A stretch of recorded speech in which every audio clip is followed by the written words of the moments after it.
بسم الله الرحمن الرحيم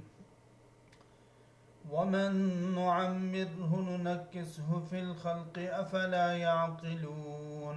وما علمناه الشعر وما ينبغي له إن هو إلا ذكر وقرآن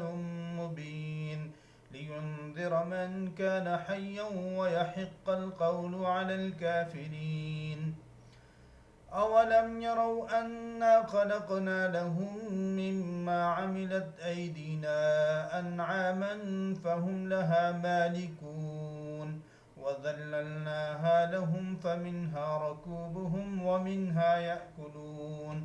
ولهم فيها منافع ومشارب أفلا يشكرون واتخذوا من دون الله آلهة لعلهم ينصرون لا يستطيعون نصرهم وهم لهم جند محضرون فلا يحزنك قولهم إنا نعلم ما يسرون وما يعلنون أولم ير الإنسان أنا خلقناه من نطفة فإذا هو خصيم مبين وضرب لنا مثلا ونسي خلقه قال من يحيي العظام وهي رميم قل يحييها الذي أنشأها أول مرة وهو بكل خلق عليم الذي جعل لكم من الشجر الأخضر نارا فإذا أنتم منه توقدون أوليس الذي خلق السماوات والأرض بقادر على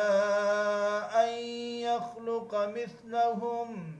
بلى وهو الخلاق العليم إنما أمره إذا أراد شيئا أن يقول له كن فيكون فسبحان الذي بيده ملكوت كل شيء وإليه ترجعون صدق الله العظيم.